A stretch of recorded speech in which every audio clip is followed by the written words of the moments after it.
Pozdrav i dobrodošli u novu prognozu dana.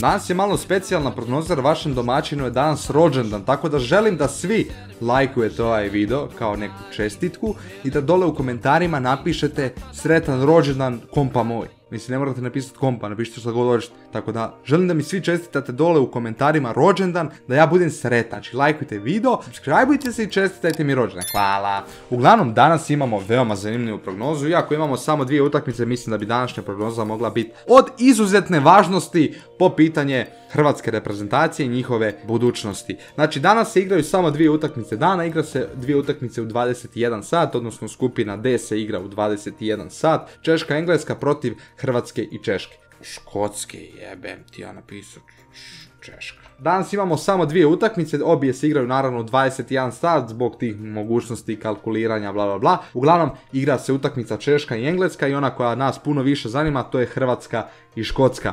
Prvo ćemo krenuti od utakmice Češka i Engleska i neko moje mišljenje. Znači Češka do sada ima pobjedu i neriješeno. Znači ostvarili su pobjedu protiv Škotske 2-0 i igrali su neriješeno sa Hrvatskom 1-1 dok Engleska pak ima pobjedu nad Hrvatskom 1-0 i odigrali su 0-0 sa Škotskom.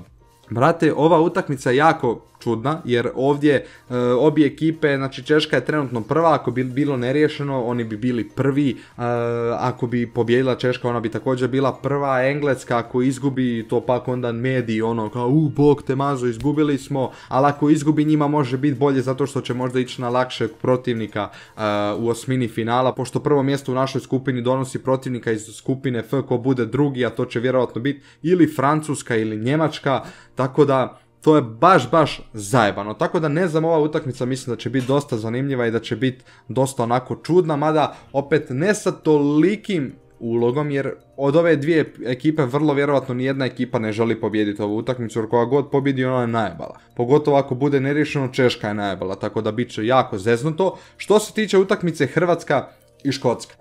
Prije svega moram reći da znači Billy Gilmour, kako se tako čita, nisam siguran, nemam pojma, nije bitno. Ne znam ni on će reći, uglavnom nebitno. Čovjek je pozitivan na koronu, bio je najbolji igrač protiv Engleske kad su igrali, bio je proglašen igračem utakmice i ne može da igra, pošto je pozitivan na koronavirus i mora 10 dana u samoizolaciju. Sad, jedna stvar meni nije jasna, apsolutno mi nije jasna, uglavnom bilo je se pisalo kako su u Škotskoj najstrože te mjere što se tiče te korone i svega.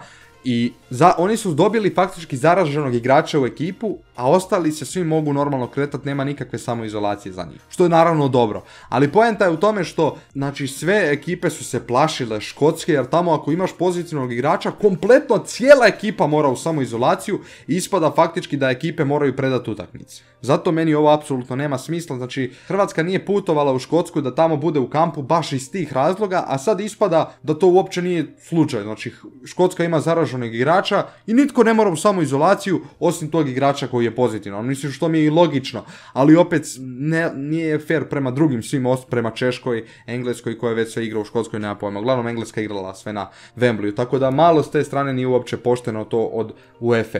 U svakom slučaju, zapravo krenuo sam govoriti da je to jedan igrač koji mi je očito itekako bitan, on nije igrao protiv Češke i vidjeli smo kako je izgledala Škotska, on je igrao protiv Engleske, vidjeli smo kako je izgledala Škotska i on neće igrati protiv Hrvatske zato što je pozitivan na koronu. U svakom slučaju jako veliki gubitak za Škotsku, ali opet s jedne strane, brate, mogu oni to i bez njega. Tako da idemo baciti pogled sad na skupinu, znači Češka je trenutno prva zbog gol razlike, Engleska je druga, Hrvatska je treća i Škotska je četvrta, također Hrvatska i Škotska zbog gol razlike, Hrvatska je treća, Škotska je četvrta. Ovdje doslovno Hrvatska može ispast, Škotska može ispast, Engleska može biti treća, Engleska može biti prva, Engleska može biti druga, Češka može biti treća, može biti prva, može biti druga, znači bukvalno masu je kombinacija, jako je teško to sve reći. U svakom slučaju u utakmici Češka-Engleska oni njima, ajmo reći, nekako puno lakše, dok Hrvatska i Škotska njima jedino ne igra X, znači to ne odgovara ni jednoj ekipi, ali ako bude neriješeno ispašće i Hrvatska i Škotska, tako da definitivno ovdje će biti dosta zanimljivo i mislim da će biti baš zajebana utakmica i sa jedne i sa druge strane. Što se tiče tiketa dana, u prvoj utakmici Češka-Engleska glasalo je vas 4144 i dobra većina je bila za Engleze, znači preko 2400 glasova imaju Englezi, dok je za utakmicu Hrvatska i Škotska glasalo preko 4900 ljudi i preko 3400 ljudi je glasalo za Hrvatsku, tako da je ovdje Hrvatska uvjerljivo slavila. Što se tiče etiketa, on izgleda ovako kako možete vidjeti na vašim ekranima. Dobitak je, ajmo reći, 33 kune ili ti vam ga malo više od 4 eura. Ajmo reći 4 eura, da sad ne govorimo o sve te cente itd. Da previše ne kompliciramo. Tako da malo više od 4 eura je dobitak ako ovaj listić u nekom slučaju prođe. Inače, tiket dana glasate na mom Instagramu, tako da obavezno ga zapratite kao meni poklon za rođendan, a i usput tamo možete glasati, puno je bolje kad ima što je više moguće glasova, kad što više izjavljujete vaše mišljenje, pogotovo zato što se sad kroz par dana kreće igrat knockout fazu, tako da će biti jako, jako zanimljivo. A što se tiče tiketa fana koji nam upravo sad slijedi, osvojio ga je Duje 21, na mom trovu, prati moje streamove, gleda moje live streamove, tako da dođi ti, proprati i osvoji ti tiket fana i osvoji neki cash.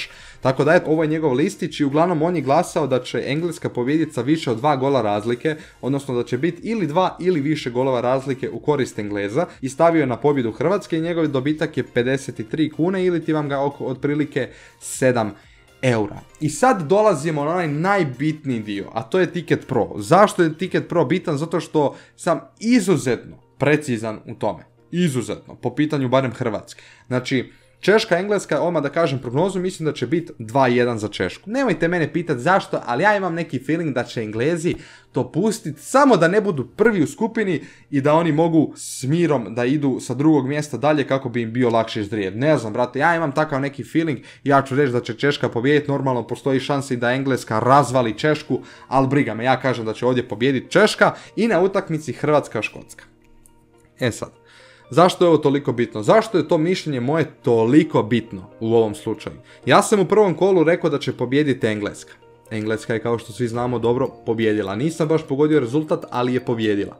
U utakmici Hrvatska-Češka ja sam rekao da će biti neriješeno. Nisam pogodio rezultat, ja sam rekao da će biti 2-2, na kraju je bilo 1-1. U svakom slučaju, uvijek sam točno rekao šta će se dogoditi što se tiče pobjede neriješenog i tako. Nisam rezultate pogađao, ali pogodio sam ishod same utakmice. Tako da ovoga puta, iz tog inata, odlučio sam da kažem da će biti 2-0 za Hrvatsku. Zašto? Iako igramo katastrofa, loše, užasno, ne trčimo, ne krećemo se, znači niš, znači katastrofa, stvarno jako loše igra. I ne bi se čudio i da Škotska razvali Hrvatsku, znači ne bi se stvarno čudio ako budemo igrali kao protiv Češke. Ali zbog tog što sam prethodne sve pogodio, moram sad ponovo reći ovako, iako možda to nije moje mišljenje baš, ali ja ću reći da će biti 2-0 za Hrvatsku, ali dobro, imam stvarno neki dobar feeling da bi bar mogli solidno odigrati, da će se potruditi ako ništa drugo, da će se puno više potruditi nego što su se to potrudili protiv Engleske i Češke. Tako da eto, s te strane bar mislim da će bar više truda uložiti, pa nek izgube, nek odigraju neriješeno, ali nek vidim ja da oni trče, da se kreću, izvinite, da vidim jednostavno da žele pobjedu, a ne, brate moj, da igraju kao da ih boli apsolutno cijeli svijet, majke mi. Tako da ja se nadam da će odigrati dobro. Tako da ja sam stavio jedinicu na Čehe, jedinicu na Hrvate i moj dobitak je 19 eura. Tako da svi navijajmo za moj tiket, pošto je, brate moj tiket zavonjava. Tako da, lajkujte video, subscribe-ite se dole na kanal. Još jednom kažem, danas nam je divan dan, našem domaćinu rođendan. Tako da, čestite mi dole u komentarima rođendan, a mi se ljudi vidimo u sljedećem klipu koji izlazi sutra. Poželimo sreću Hrvatskoj, da barem odigra kako treba i kako je dostojanstveno da se odigra na tako nekom velikom natjecanju, tako da eto. Hvala puno svima na gledanju klipa, lajkujte ga, subscribe-ite se dole na kanal, a mi se vidimo sutra u novom videu. Do sada veliki pozdrav i uživajte mi u ostatku dana. Ćao! Don't wanna care about them, though it hurts so bad. I wanna stay